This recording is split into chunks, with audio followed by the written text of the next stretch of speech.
We're live, and we've got Big Piph. What's going on, man? How you doing, my bro? Cool, man. How's everything out there on the West Coast? It's good. It's good. It's so crazy. Last time I saw you, I was in the South. Yeah, man. So you definitely took off, man. It's been all right since the move? Yeah, everything's been good. LA is a cool place, man. It's my first time living out here. I'm an East Coast kid, so I spent my whole life in the DC area, and my wife's been trying to get me to move out here forever, and we finally took that leap of faith. And bro, they ain't kidding when they, all the doors open, and it's amazing when you go to a place that's a hub for a specific thing. So in this case, it's creatives, right? So like you come here and getting a creative space, connecting with creatives, making things happen. When you talk about it with other people, the way people are just open to it, So when you move out here, it's gonna blow up. Nice pitch, man. I'm with it. I'm with the pitch. So thank you so much for being on the show. I've been blown away by you from the moment I came across your music, and you're more than a musician. You truly are a creative. You've moved into other realms, and yeah, there's so much to talk about. There's so much for you to share. Normally, the way I like to format the show is that I give people a chance to talk about their musical journey, how they got started, walk people through early albums, early work, and then we'll get to where we're at now. So how long have you been doing music? Yeah. So now, man, shoot, it might be coming off 15, 20 years, man. It's been a while. So it was actually right after college, or in college, I made a transition. I was getting trained to be an engineer, and then man, just switched up. Also, honestly, after getting over my fear of public speaking, that combined my love of hip hop, man, and then kind of like junior, something before my senior year, I made a decision, and it was kind of a weird one because at that point I hadn't done too much music, but figured it out. And then when I graduated, man, I was a pretty trash rapper. I was pretty trash. And then you're dope now. Appreciate it, man. Yeah, you know what I'm saying? So I had to get my reps up. And truthfully, man, I didn't spend enough time even then getting better. So it wasn't until I moved back. I was in New York. I graduated from Cali in the Bay. I was in the Bay, then went to New York, then came back to Little Rock. So I'm from Pine Bluff, moved to Little Rock, like second home, and then linked up with a group of cats named Conduit. Business partner-wise, I was with my dude who I graduated with. Then otherwise, it was those I knew from one on the right who had put in reps as MCs, and they just made me get better and better and better. Then we linked up with another production group called Dad Heat. So we were Conduit and Dad Heat. That just kept improving, man, and then ran into a little slump, and then like a life slump, few little issues or whatnot caused several years setback. And then kind of when I came back, that's when like the community part became part of it. So it became like not just MCing purely just for the entertainment, but also how could it move communities and just embracing hip hop culture, which extends way past music or dance or the arts. It's community and very much been building minded. So yeah, man, that was kind of the bite-sized recap. Yeah, hip hop's always been, it comes from the neighborhood. Yeah. So it's a part of it. So when you started rapping at first, you had people you were working with. Were you first in a group? Nah, so we were on a label, so I was always solo. And then we just kind of used to do a lot of collab and cross type stuff. You know what I'm saying? So it was cool. It was cool. Yeah, it's always cool to work out of. When I did my first album, I wasn't on the label, but I was working out of a studio that had a label, and there were a lot of artists in there. But then there were other artists like myself, and that helps because you're around DJs, other rappers, production. You're around a lot of production, so yeah. That's cool that you had that. With that, you've got to. So when I go on to like Spotify, the earliest album you have on there is the 2010 album. Yeah, there's one before that that's really trash. And that one's gone.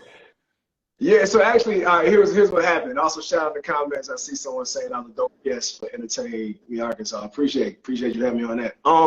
So what happened was this, like, real simple was like, look, I'm not that good, but I know how to get to be good by putting in the work. So I started doing this mixtape. So my first album was actually called First of a Dying Breed.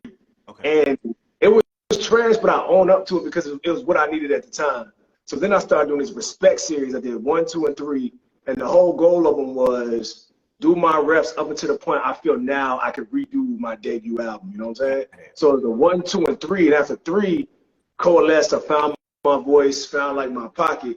And then so I was like, cool, now I can do Such Is Life. So Such Is Life is probably the first one that's on there. That's because I call it my second debut album. You know what I'm saying? So that was the point where it's like, I know who I am as an MC. You know what I'm saying? Yeah. Appreciate it. So I'm not always trying. You know, I know who I am as an MC. So it's just like, you know, from that, it was like, I know my voice. And to be truthful, before that, I was like hit or miss. Like sometimes I'd be in the pocket. Other times I just jump out and listen like, hey, that's not feeling my flow. So Such Is Life was the first. And the mixtape right before that I need to find because that shit was good. Was the first time I was like, this is me. This is a good representation of why I'm as an artist. And then kind of just started developing past that. Got it. But you've got a large body of work online. So like if people go to any digital platform and they put in Big Piph, you're going to see a lot of albums, a lot of work. You know, I spent the day this morning, you know, preparing for this interview, listening to your catalog. I listened to, you know, back when I saw you perform. I met you and I saw you perform immediately. Yeah. And it was a dope performance. His show was dope. I haven't seen you with your band. I wanted to make it out. You had a big show with your band, and I didn't get to see that one. But I started listening to your music immediately. But today, in preparation, I went through the whole discography, man. And for real? Yeah, I went through everything. I know all the joints now. And you have an awesome discography. Your catalog is deep. And it's good. It's really, really good. I love how the latter albums, you start getting the live instrumentation in there. You've got a lot of singers going, you know, a heavy R&B vibe. Really good music. Really, really quality music. Yeah, and almost the reason I leave it up there is because I thought about taking it all off, like some of the older stuff, but it's the evolution, man. So I like the fact that, I can look back and be like, this is where I was then.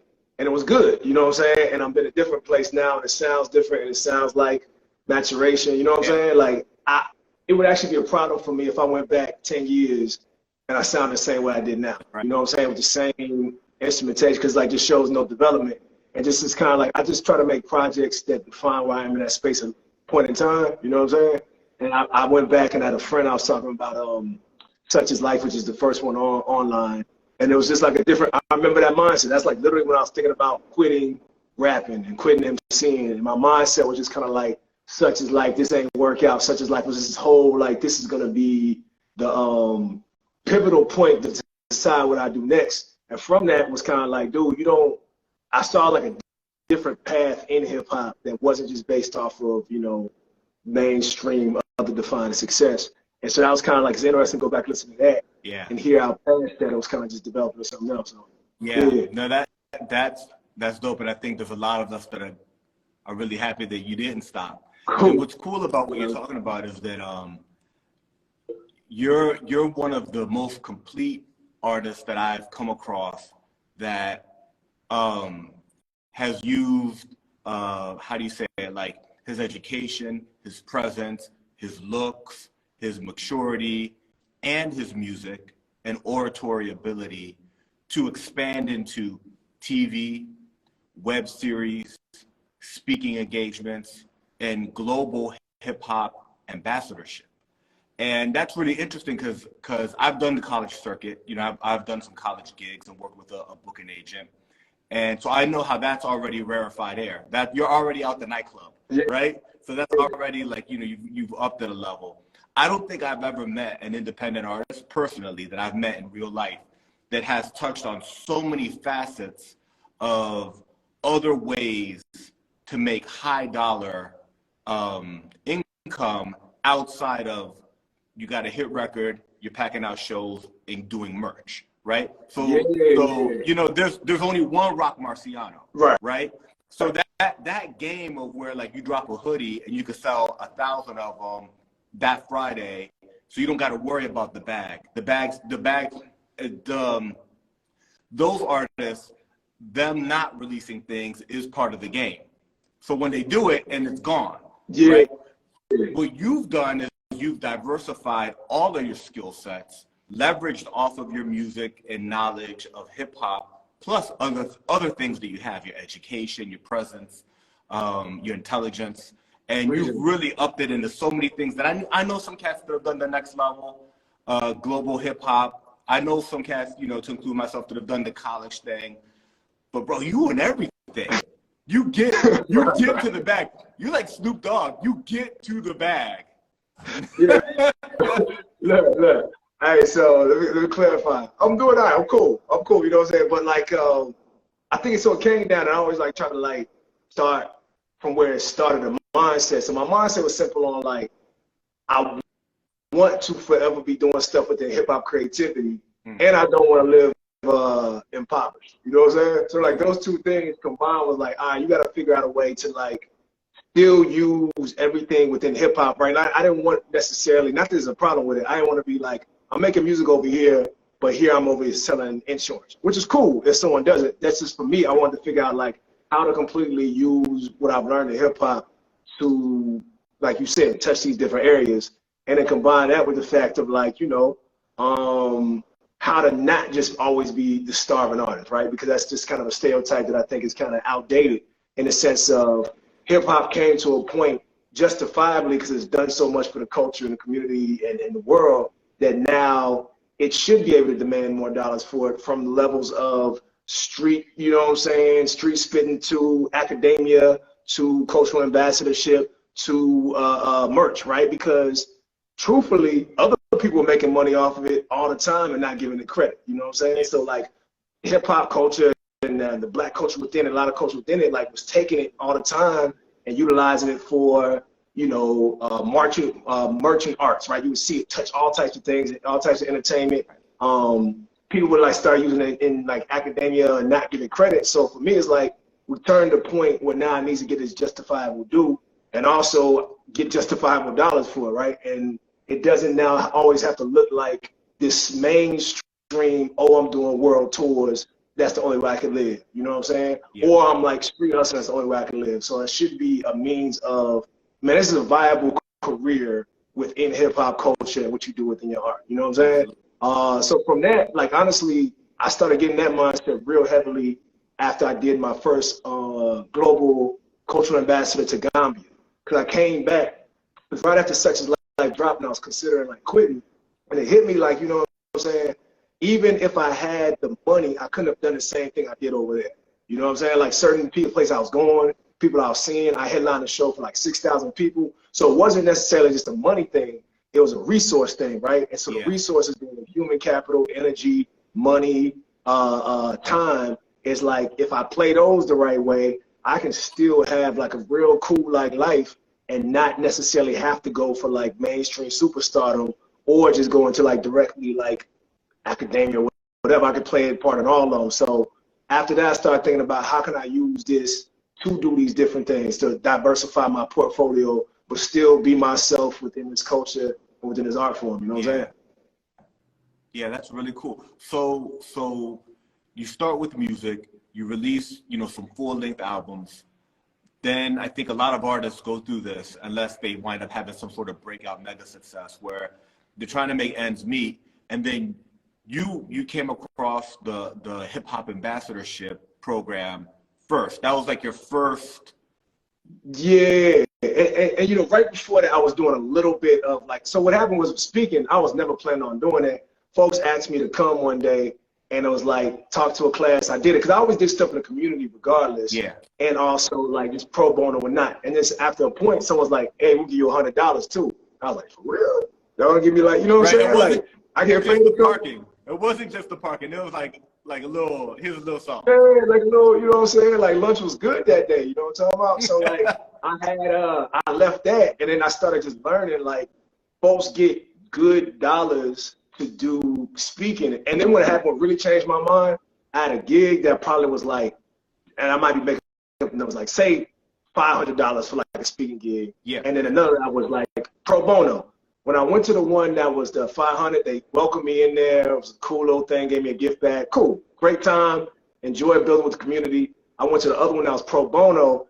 I was sitting in a broke desk at the side of the classroom, like the microphone didn't work, you know what I'm saying? So it's kind of like they defined like my worth by like what I've charged, right? So when I charged nothing, bro, they had me in a dusty desk, man. Like I was sitting in there 6'3", cramped up in like a fifth grader's bed.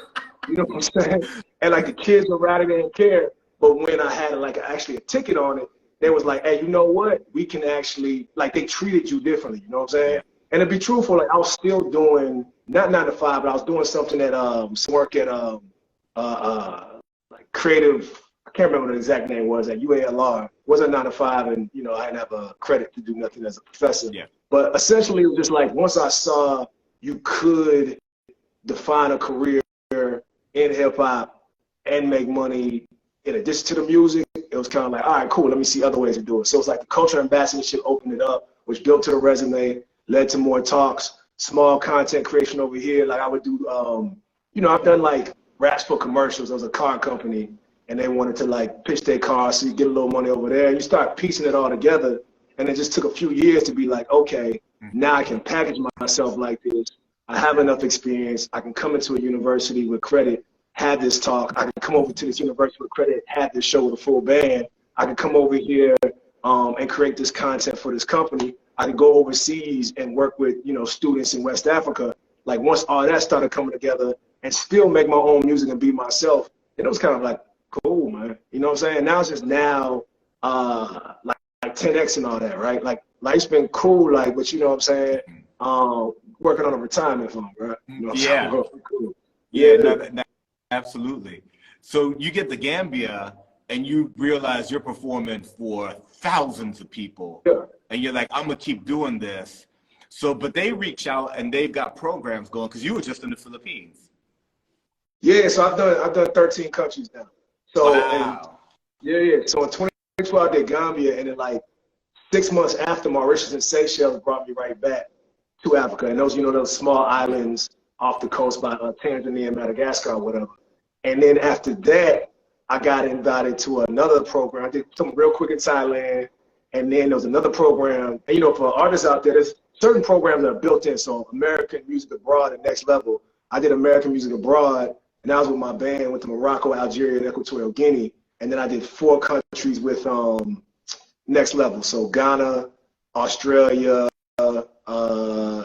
Myanmar, and just got back from Philippines, and also did a little bit in Canada. So now I roughly do like 1 per year. Sometimes I do like roughly like 1 per year, and then the rest are like domestic program. Got it. Yeah, no, man, I've been watching you on Instagram. I'm like, he's gonna be on a travel show because you need more pages in the passport for sure.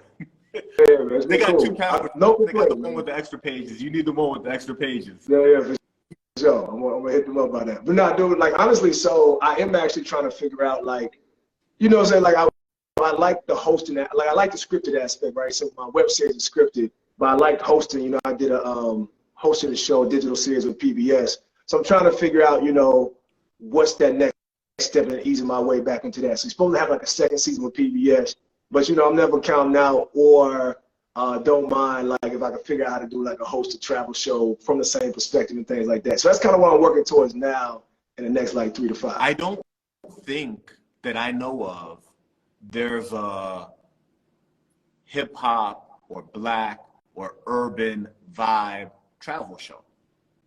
Right? Yeah, like the ones you have presence, voice, experience. Somebody hears this. You out there? Hit up Big push that button, man. You know what I'm saying? Make it happen. That's all you. But no, honestly, man, I would so my project with the web series roughly goes to like shout out to you too, my sister, I love you. So I see it go to like July. And then after that, I'm gonna just take some time to start doing some pitching, putting together some presentations to kind of like figure out what could be that next move. You know what I'm saying? And like, you know, I don't even like matter. Some people ask me because it's been a very different, at time arduous, you know what I'm saying, different journey, but it's been cool. Like, I just learned a lot, worked with some great people, you know what I'm saying, continue to meet folks. So I just kind of like enjoy the process of this moment while at the same time being as ambitious as ever to like figure out what's next. You know what I'm saying? Yeah. So that brings us into Far From Finished, right? Yeah. But that's the web series you're talking about. You're the host of it. Did you create it also? You created the concept? Yeah. Yeah, so this was the first. So I did, to kind of like rewind a little bit. I did I knew I wanted to make a scripted show eventually, right? So I did. At first, I did a one man show. I described it as like if hip hop was if TED Talk was a hip hop concert wrapped in a Spike Lee narrative. And that was a 90-minute on stage show with like hip hop, a 70-page script, and like hosting an artist integration. I was doing more shows with that, but then Rona hit and all of them got raced off the board, right? But from that, live PBS, yeah, it was a theater show, so it was like come performance. So it was like, you know what I'm saying, 100, 200 people in the theater. I'm on stage for 90 minutes doing a one-man show. My bad, one-man show, not music, but one-man like theater. Yeah. But it was hip-hop based, right? Then PBS, through some process, we worked out, I hosted a show for them to highlight Black entrepreneurs and creators in the Arkansas area. And that was kind of like where I learned a little bit more. Then I produced a web series for Chris Jones, who ran for governor. And then after that, I did a virtual show, but it wasn't like a virtual show where we're just sitting there with a band. It was like a production, and we pre-recorded it and chopped it all up, had different feels to it. So from those things, I then felt comfortable enough to be like, I'm ready to write my own scripted series. You were around. Not necessarily. You were around cameras. Like, you saw other people doing it. You're like, I can do this.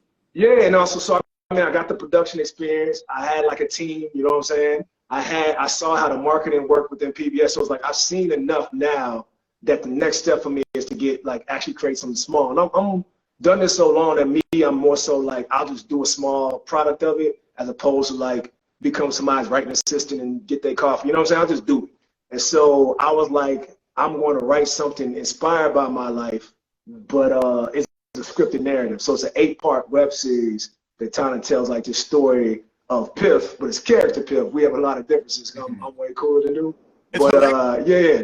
I was watching it. It's super well done. Appreciate you, it's man. It's really well done. And it has like real creative editing, great cast of people involved in it, and really like authentically funny. Like I was laughing like out loud. Appreciate you, man. So, and the editing, I give sometimes I get way too much credit. Like my team, like especially Kenneth, who was lead director, videographer, and editor. So it's just him and I talking, figuring out like we got a real limited budget, but how can we still make this like look quality and look like how can we do it when someone sees it, they immediately feel like, oh, this is worth their time and it's engaging. So we just put in time in the writing. You know what I'm saying? Like I wrote all the episodes, refined them, several different revisions. Got with him, figured out how he wanted the look to be, made like lookbooks, and just planned it out. So when we shot it, 80% of the people on there like the homies. You know what I'm saying? People I just know from around the way who are like hyper extended versions of themselves. And there's a few actors in there like Olivia Disney, Taylor, and like Michaela who played different versions when we needed like more in-depth characters. And man, put it together, man. So just kind of been showing and proving. And it's been going cool, like man. It's been going cool. Great response. Yeah, no, it's really high quality. Thanks. It's yeah. You and your team are putting out a really high quality end product. I'm confident it's gonna open doors for you, and Thanks, I'm glad man. you're doing that. And that's the thing, man. That's what's really interesting about one of the things that I've come across with people that are successful. They need to have two qualities. One, they have to be willing to invest in themselves, right? They got to put their own bread up and use their own resources, even if those resources are relationships that they have, right? And the other thing is they got to be willing to get their hands dirty and do things. Yeah. You know, just be out there, be a little bit uncomfortable, try new things, and make things happen. So I'm really happy for you. I follow you and I see how active you are. But it's a different thing to prepare for an interview and actually go through somebody's body of work. And you've done a lot and constantly. You know, like you're busy, you're working. We talked about the one-man show. We talked about the global hip-hop ambassadorships. But you are frequently traveling to universities and doing speaking engagements and workshops. Is there a theme? Is there a specific workshop? You know, like, so when I would do a show, I got my show, right? And you know, you change it a little bit and tweak it here and there, but I had my set that I would go and perform. When you do your speaking engagements, what are the topics? What are the things that, you know, if somebody were to want to hire Big Piph, you know, they see this, or they go on your website and they see, you know, pictures of you, and they're like, you know, this person looks good, looks clean, looks polished. What topics do you talk about? What are the types of things that people can expect if they bring you to their university or their organization? Right. So it kind of falls in like three main categories. The first is purely just like hip hop based, right? So a lot of times I work purely with artists, development artists, or artists who are kind of already have momentum. So that one just tends to be in the craft, different levels from performing to just like the history, right? Second main pocket is like tends to fall in terms of DEI, like diversity, equity, inclusion, or even more so, it's kind of like I bring a lot of the fact of being a black man in America doing this art form that was predominantly from black people, and how does that relate to the rest of the world, right? So a lot of it from that perspective, but and the third pocket is just from, I would say like a global artist or a global citizen. So a lot of it now is based off the fact of just doing, having the life that I've had, I guess, the last 15, 20 years, and packaging that and what that means. Because I do a lot of for students in like small companies and small organizations, but underneath all of them is all the fact of like, you know, like my term is hip hop adventurer, but I really just say it's where like hip hop creativity intersects with community activation. So it's a lot of just in the sense of, here I am and this is what I've done. Here's what I've learned. It's not the end all be all, nor it may not even work or apply to you. Here's what I learned, and here's some activities we can do for whatever you got going. So more times than not, it's essentially folks hit me up who have their own thing going and ask like what I can present to fit within that. And then the last thing is like completely outside of that. It's formed like a youth program that's just about leadership and empowerment. That kind of just is like at the root. The basis is learning how to learn, because the root of what I've done is just a sense of like I don't really know what I'm doing, man, but I can figure it out. You know what I'm saying? So it's like, I'm like, bro, I'm actually like not that smart, but I can figure out stuff like a fifth grader and keep on asking these questions to build till I can figure it out, right? Yeah. And I've learned like a lot of students, especially in underrepresented, underserved communities, have never just learned how to learn, right? Like it's kind of like recapitulate this information, or you get to a certain point, you pass along so far, you're just gonna get passed along the end, but you've never learned like, here's a problem, I can figure out the step to get to this step, to get to this step, to figure out the rest of the problem, you know what I'm saying? Yeah. So like, that's just kind of something on me that I feel is important, because I don't see it in a lot of communities where people, they look like me, they just haven't learned how to like figure out a problem. Because once again, it's me understanding I'm not special in the sense of I had a great family and people around me that invested in me, but it's understanding like the investment was stuff that can also be invested in others. So for me, it's just kind of like a responsibility or a priority of mine to make sure I kind of like do that as well. So that's what I do individually for a youth program, but a lot of that drips through whatever it is, whether it's just pure hip hop, global basis, or like, you know what I'm saying, Black American artist base. Yeah, you know what I'm saying? Absolutely. It's that's a beautiful message. I do think that there's a need for that in Black America, minority communities, where it's essentially like people need to believe that they can, right? You can figure it out. Like if you just keep at something and you keep asking the questions, and with technology nowadays, you know what I mean? Do the right thing with this. Don't be lazy. Don't quit. Don't think you can't. Don't think somebody else somehow has some capability that you don't. You can do it. Yeah. You know? And even like, and I try to even be simpler than that, is the fact of like I'll get put sometimes like this motivational hip hop speaker, and I kind of accept that, but to me, I'm not that in the sense of like, here are like simple things you can do, right? So it's not just the fact of, cause like I remember in school, used to be a lot of like, you can do it, just believe. And that's cool until you get tired again, you know what I'm saying? Cause like, you can do it, don't really like teach you how to do it. So for me, it's like, hey, y'all, let's just figure out something together. So it's like all the programming I do is like interactive stuff where it's like, here's stuff, after I leave, you forget about me and the rah, rah, rah dies down. Here's these little things you could do to still like gain. You know what I'm saying? Like, for instance, in the DI class, it's like, here's little tips you can do for cultural inclusion that don't require you to travel. You know what I'm saying? Like, here's this simple stuff. So, because I'd rather you forget about me and learn, do these things that help you grow better than like, I'm the dopest ever and go back home and like eat Cheetos. You know what I'm saying? Right, right. So, that's awesome. That's awesome. If people wanted to hire you for something, where do they go do that? How can they do that? Yeah, whichever way works to reach me. I mean, like, honestly, I'm simple, man. I can deep from DM to pigeon, bro. Whatever. But honestly, most of it comes through email nowadays, man. So, like Big Piph, BIGPIPH at Gmail, or Epiphany at I'mNotThem.com is the name of my company. But honestly, that's kind of what's cool. Like, I guess, like, folks feel approachable enough. I do get hit up through Facebook or Instagram as much as like email inquiring about like stuff I do. And it's cool because I try to, like my homeboy asked me, he's like, you know, when you go into certain meetings, do you have like a completely different style? And it's like, no, this is kind of just me. You know what I'm saying? So it's like, if you want to reach me by any means you feel comfortable, it's cool because I can give you the quality and I'm going to be myself on it each time. So folks just kind of reach out whenever they find me, like, in terms of, and then most of it, because I don't have like a manager or agent, it's just word of mouth. So like, I make sure that I'm not trash, and then other people tell people like, hey, Piff's not trash, and they hit me up too. You're a small business. Small business. Yeah, man. you're a small business, and you know, you give a quality product, and people hire you, and they talk about it. You know, it's a good old fashioned, you know, like good business. Oh, you know. Yeah, good business, man. It's the best. It's the best marketing, man. So don't get me wrong.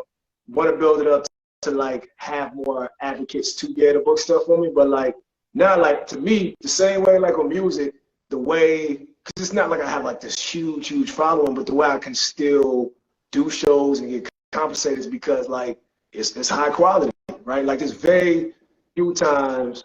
And nowadays, I don't hear that at all, where it's like I do a show and folks feel like, oh, that was whatever. Like, it's going to be impressionable somehow. So it's kind of like good content is always the best marketing. Like, if I'm going to do a song at a show, I want it to resonate, you know what I'm saying? So, like, you think about it later or want to hit me up later, something like that. So, same way, whether it be a workshop, you know what I'm saying, a song or whatever it is, man, I just want it to resonate. I want to ask you, I'm really curious about what your experience has been when you travel abroad. You're a hip hop ambassador. You're there through like, you know, an organized program with other people that are doing something similar, right? You've got like a team of people and you all go over there. Is hip hop in other countries and then in other parts of the world, right? Because you've been in Africa, you've been in Southeast Asia now doing this. You've done many countries, right? You said 13. Well, first of all, does it blow your mind the reach of hip hop? And then is hip hop different in different nations? Yeah, so no longer blows my mind. Used to. Yeah. Every now and then I used to go there and be like, this is crazy. And also it's sometimes like a lot more enjoyable from a culture, community perspective, because especially the place where I work, so don't get me wrong, there's mainstream, a lot of places I go, but we work in the community and it's a lot like not just creation for the form of creation is connected back to the community. Like most of the people are advocates in the community building it up and also practitioners of the craft, you know what I'm saying? And they like, even the ones that are purely doing entertainment, they've like studied the craft because they kind of, most of them understand it didn't come from there. So they like research where it came from. So it's like, sometimes I'll see an average student over there versus here, and they're way more knowledgeable because they've taken it upon themselves to be like research and find out. So it's not just, you know what I'm saying, the entertainment value. Now from that, it's always just been cool because they already had like that point of caring, they tended to be more engaged and more open. And like, I always say it's a cultural exchange, right? So I go in there with like, we're advocates and masters of the craft, but it's not like a one-way street. Like, let's learn from you, you learn from us. So the thing is, you just come in there and like listen first, like listen what the community is, listen how they approach hip hop, Sometimes correction is needed, but it's like also at the same time, sometimes correction is needed the other way to understand the culture and the perspective they're coming on. So I don't know, it's come on from like trying to absorb and listen and always leave a place with more than what I came with it. You know what I'm saying? So it's been cool, man. Like each time is a different, way different, crazy experience because also, like, you know, Philippines and Ghana, the last two places I went, completely separate cultures. Totally different. Yeah, but also completely like both in love with hip hop, but also both injected with one West African vibes and the other, like, you know, Filipino vibes. It's kind of like crazy to see, right? Because it'll be like we would do some workshops, and then like in Tamale and like Ghana, they would just like break out and dance like during the breaks and just throw parties and breaking like all the traditional culture. And like in the Philippines, like hip hop is actually huge. So it's like all these underground hip hop clubs, and then but at the same time, it's completely embracing like the Filipino culture. So I don't know, man. Like I feel hella blessed to be able to do all that. Like it's crazy to get to go to these spots. All for once again getting into hip hop heavy because I was just scared to talk on like public speak, right? So it's like literally me getting past the sphere of public speaking has led to me like going to all these countries and doing this work. So I don't ever take it for granted. That's such an amazing story because to me you seem like an amazing speaker. You know, the first, like, you know, we talked about it. The first time I met you was at a show. You were performing. I came to see you perform, had the chance to chop it up with you. And it was not like the type of show where, you know, some shows are, you know, I think for somebody who maybe doesn't perform, all types of shows are intimidating. But for a performer, if you're on a stage and you can kind of hide behind the band a little bit and you can kind of hide behind the speakers and there's other stuff going on, it makes it easier. But the environment in which I first met you, you were on a level with people surrounding you. It was about maybe like 40, 50 people surrounding you. I was one of them. And I mean, this is like back in New York in the park. There was a DJ behind you. It was kind of cold that day. It was kind of funny. And you just rocked the show like right there, you know, in open air. So, you know, you don't get the bass, you don't get the full beat. You're kind of trying to ride the beat, but it's like open air. So it's harder, and you killed it. And so for, I think, anybody who doesn't know that at some point in time you struggled with getting in front of people and speaking, they'd be surprised because you do it exceptionally well, you know? Appreciate you, man. Yeah, no, my three biggest fears were like straight up public speaking, water, and like speaking to attractive women, man. Like literally, I would hyperventilate on all three of them. And so it just became one of them like, unless the fear deserves it, I get rid of it, right? So like you know what I'm saying? If it's like a tiger rolls up in my crib, you know what I'm saying? I should be scared. It's a tiger in my crib. That's me. You feel me? But like stuff where it's like public speaking, it just became like, there's no way these people deserve the power to make me feel nervous or make me like hold myself back. And so once I kind of find those things since college, you know, and I'll still check myself now, I'll like actively do them. So even all the major projects I do, like the web series and the one-man show, or like the larger projects, is I'll have something in there that forces me to confront a fear because of a subject I talk about or something, you know what I'm saying? Because every time I do it, I just come out dope on the other side. So to me, it's like a life cheat code, right? Like it's like when I find these things and do the work, even though it's hard to get through it, I enjoy life more and I get to ascend more in whatever I'm doing. So I kind of like look at it as like a cheat code for myself, man. So like it's dope and honored that like you don't see when I was a horrible public speaker or these other things, because it's like shown that to kind of just work through it, you know? Yeah.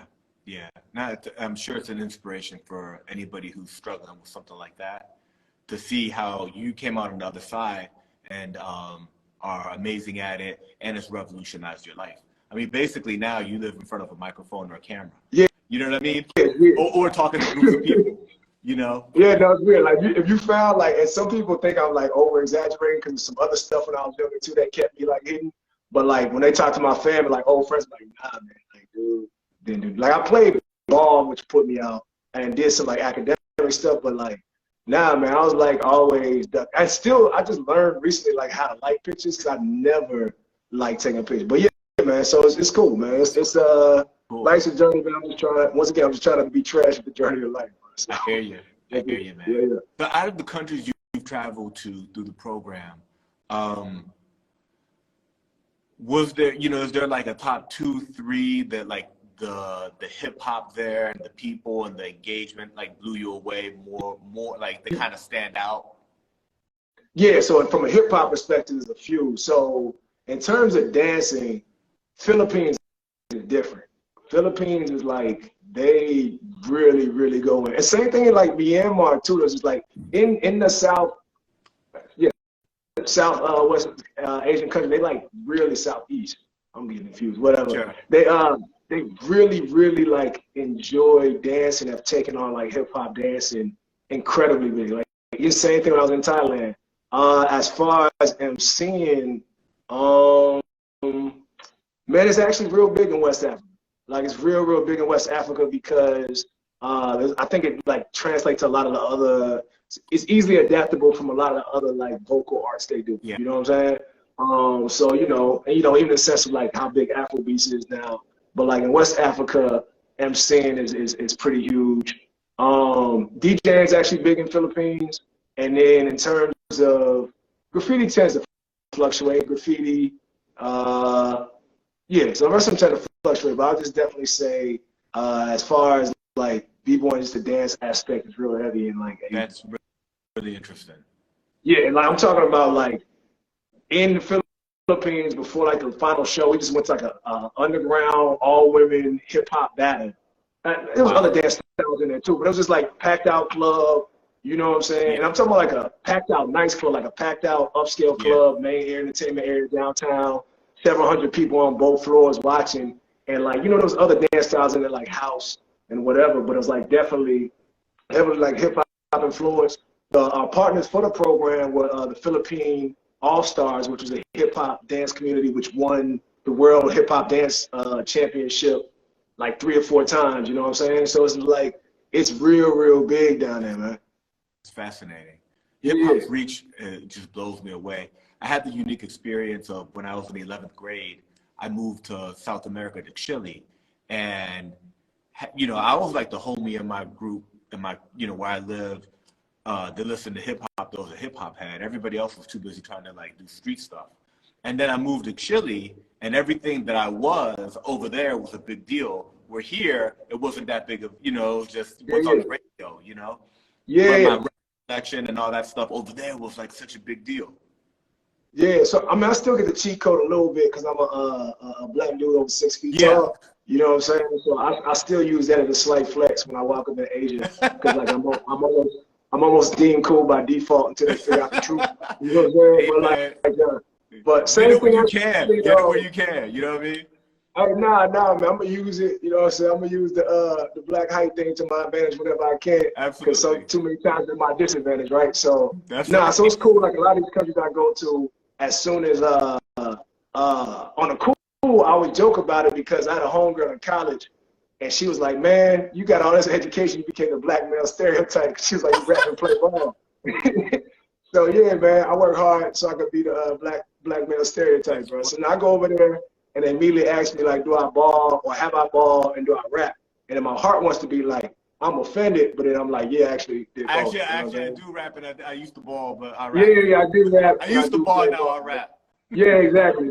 I evolved into my stereotype is evolved at a different level. You feel me? So no, it's cool though. I'm sure the ladies go wild over there. You just dropped today a little visual for a song that you have. Off of your Far From Finish, right? So essentially it's a new Far From Finish. So like there's the episode, the web series, but each of the episodes has a new song on the soundtrack, which hasn't come out yet. So pretty much I'm gonna start teasing out the songs through little visuals until it drops in like a month and a half time. You know what I'm saying? So so people can expect the full length Far From Finish soundtrack. And today you gave a visual.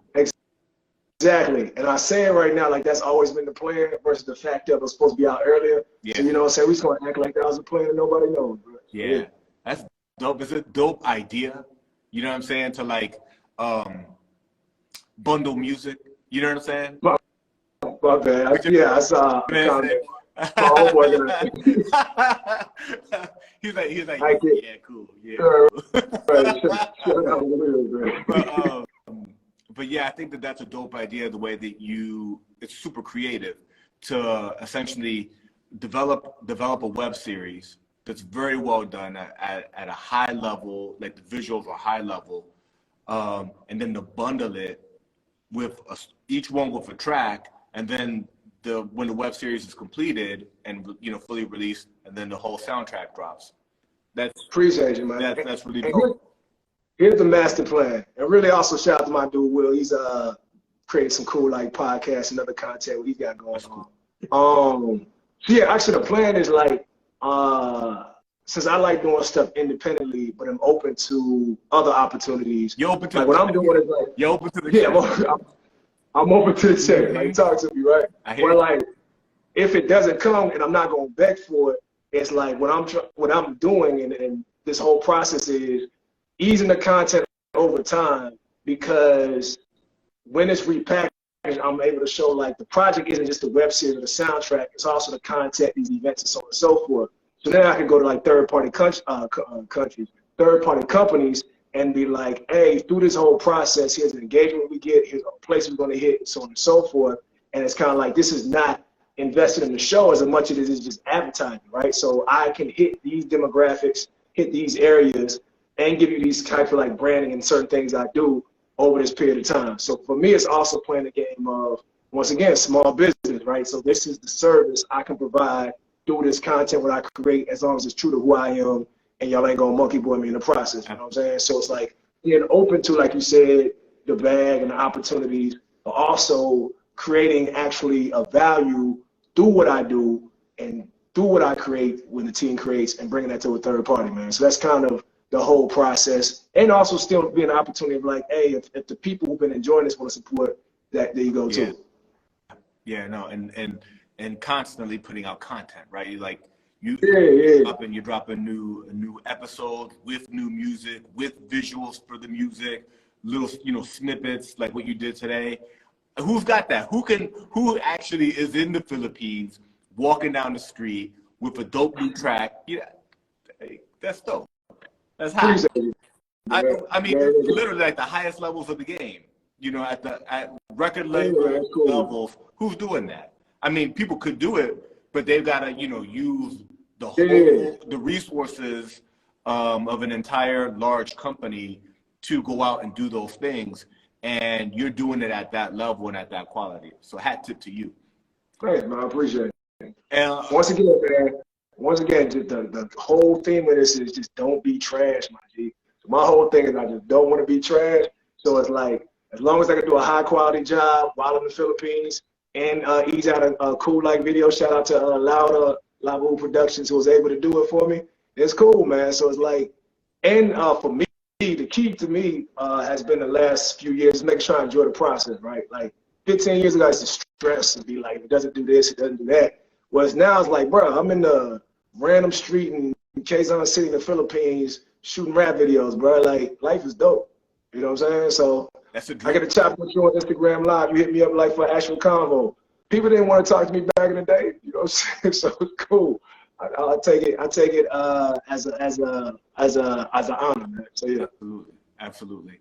So the Far From Finished, and the music you released today, and a little bit about what we've been talking about, it's kind of what you're currently working on. Is there anything else you're currently working on that you want to kind of get in? And also, I want to talk about like some future things that you're working on in your mind and that may be coming soon. Yeah. So it's actually kind of extending this Far From Finished and like the next steps of it, because one thing that's been good for me, but sometimes is also a problem, is like it is too many things, so people have a hard time figuring out what to catch on to, right? So it's like in the music side, shout out to music side where I'm working with Ferocious, who's helped own like all the product in terms of the music. It's kind of like now taking it to the next level in terms of I already have an idea for season 2. For season 2, I understand how I want to make it more vast, wider, involve more people. You know what I'm saying? Will, you gonna do a cameo? What's good? but like, you know, involving more people, also have like another musical component to it, but also involve not just myself on the soundtrack, other artists, podcast with it, and like a behind the scenes show with it, right? So then it becomes a multimedia project, and even truthfully, probably like a workshop with it as well, in terms of like how can like the service can benefit communities, or how for artists to do something independent programming themselves, right? So for me, it's like, do what we're doing now, but like do it doper, right? So just tighten it up, like just raise the level, do it doper, do it bigger, keep the momentum, as well as like my youth program is just kind of improving those two things. So just keep doing the talks and workshops, make Far From Finished, build that out more, make it stronger in terms of music, to show all the other components, and like keep growing those. And once again, I ain't gonna beg for no like bag, but after a while, when they smart, they were like, hey, if you're doing all this with these dollars, here's what you could do with these dollars. You know what I'm saying? As long as the opportunity is one that doesn't compromise any values and morals and pushes the agenda forward, then cool. But even if they never come, we good over here. You know what I'm saying? So yeah. No, that's dope.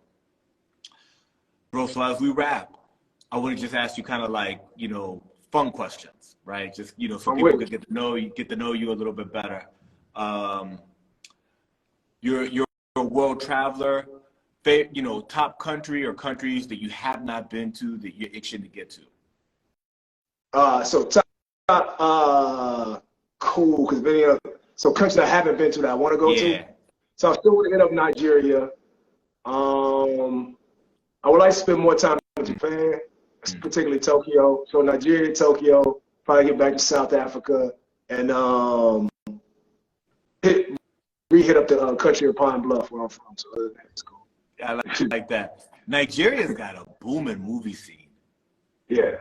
And you know what I'm saying? They're killing right now with Afrobeat, man. So, they got a booming movie scene.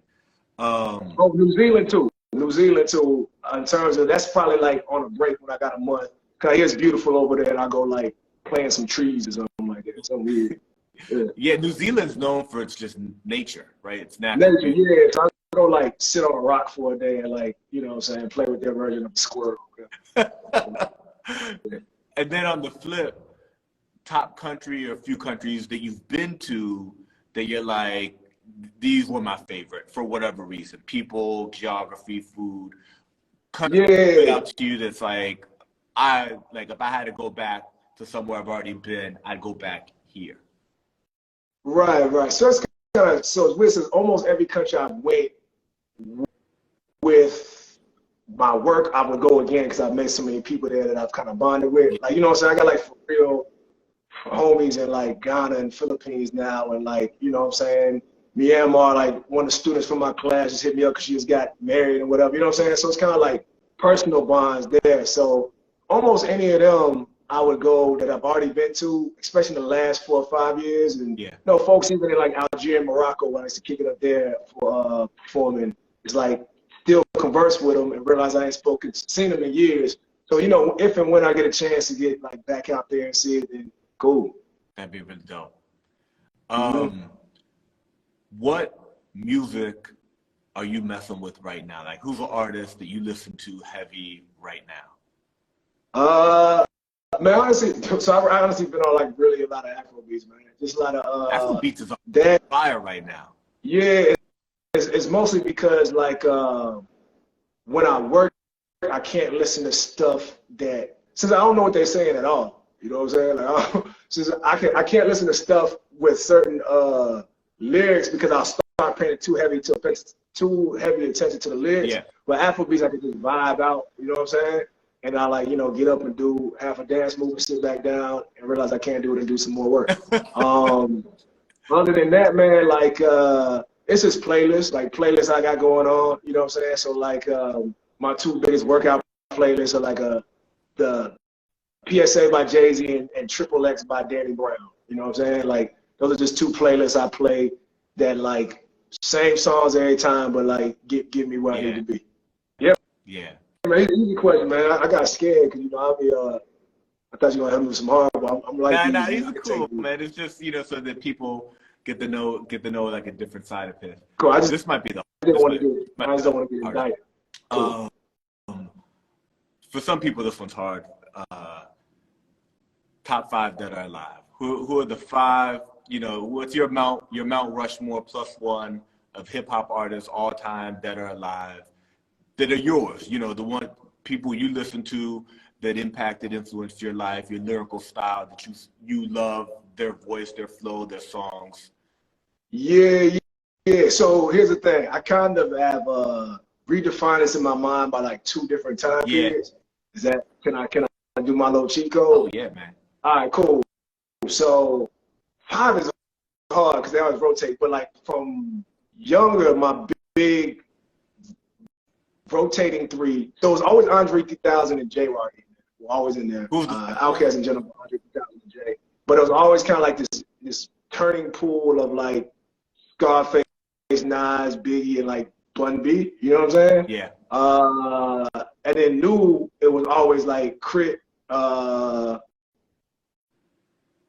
and Kendrick. Like it was kind of like this. And I was also low key, kind of becoming a heavier Mac Miller fan. And yeah, I was kind of yeah. No, those are all dope artists. Mac Miller, after he passed, his music hits different. Yeah, so it was kind of like I didn't rock with him early on when he was doing the whole like I'm happy and white in the skateboard park thing. Yeah, you know what I'm from Pennsylvania. Yeah. But once he hit kind of a vibe where he was like got into like the musicality and started playing different instruments. Can't remember which album it was. He had like 3 in a row, but like, you know, Divine Feminine, stuff like that. We started playing a lot more with soul samples and experimenting. Real cool, like, man. Yeah. He had an interesting way of getting in the pocket with his voice. That was kind of like in his last album when I think it came out right before he passed, or he passed and it came out. It's called I think it's called Swimming. Yeah, man. And when you listen to it, he sits in the beat real interesting. Like he's in it. Like, you know, he was going through a lot of stuff, you know. Yeah, so yeah, that's my 2 different eras. But yeah, my favorite MC of all time is Andre 3000. Say it again, who is it? Andre 3000. Yeah. That's my top of all time. Yeah, now he's amazing. He's amazing. Yeah. We all waiting for him to come back. Yeah, so here's the thing, man. I got a theory on why he shouldn't. Tell me. So here's my theory on why he shouldn't, man. So like, I'm a huge Andre 3000 fan, but I'm a larger Outkast fan. Not even my theory and my belief, but just kind of like from the strength of like interviews and all this talking, Big Boy kept Andre palpable for the people, right? Like Andre kept wanting to push boundaries, which was cool, like, but Big Boy made him like attainable for the masses, like, so in the sense of if you see Andre's growth from, you know, Southern Playalistic to Stankonia, that was also part of his growth was because Big Boy didn't let him go too far too soon. You know what I'm saying? Because if you think about it, even on the Love Below, that's people remember that for mainly 3 songs, which is Hey Ya, Roses, and there's like one other one. But like stuff out of that was like real experimental and becoming different and different. If you listen to Idlewild, it was even further out there. So it's like, to me, if Big Boy if Andre doesn't have like an anchor or tether to be like, hey dog, we still gotta speak in human, like Andre actually goes too far. So that's why even on like remixes, why it works so well is because someone else defined the foundation already, right? So even he could come on Walk It Out, which is like a Southern playful dance song, but he does his Andre 3000 thing and it works. But if he just started with his Andre 3000 thing, he would already start with like, hey, let's stick this Plutonian keyboard and have me yodel. And you'd be like, bruh, like, we don't even really want to hear that. Like, it messes up my digestion. So, like, for me, I really am heavy on Andre when he has, like, a tether to be like, hey, do you, but, like, remember me. You know what I'm saying? That's my untethered now. Now he's untethered. He's untethered, man. He's playing flutes in the street. I've seen. I was going to ask you if you've seen it. The Mayan flute. Like rock with he's an amazing human being. Yeah, no, that's what I'm saying. Like, if he wants to be in the streets with squirrels now, cool. Like, I think that's amazing. I just don't know if I want to hear Squirrel talking the album. You see what I'm saying? Like, he would still be on the album with that squirrel on his lap, like, yodeling, man. And I don't think that's the money move, but we'll see. Yeah. That's awesome, man. Before we get out of here, and I just want to thank you. This has been awesome. Anybody you want to give a shout out to? Anybody from your team and where people can find you? Yeah. So I mean, I work with a lot of people, but like just the main ones who want a new project, you know what I'm saying, from Kenneth, Ferocious, and Swiss Chick help out a lot. But, you know, really it's anybody I work with and they work with me, made me better. Hopefully I did the same, man. But other than that, just Big Piph, Bigpiph. Check it out, or don't. Like either way, whatever makes your life better. Hopefully I can be a part of it. If I'm not part of it, that's cool too. Yeah, man. Yeah. It's been an honor to have this time with you. You're dope. I'm gonna keep following you, and I hope to do this again at some point in time. No, I appreciate the time, man. Thank you. All right, brother. Peace. Cool. For sure.